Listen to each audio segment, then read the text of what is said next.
How to use magic tool on iPhone 17 Pro Max. So let's start the video. First of all, go to app library.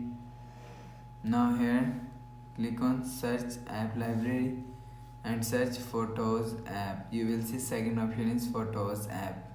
So click on photos app. Now here, so select the photo.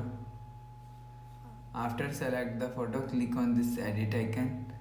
Now here you will see show you cleanup features. So click on cleanup and select the area you want to clean. So after selecting, click on done. So your area is clean.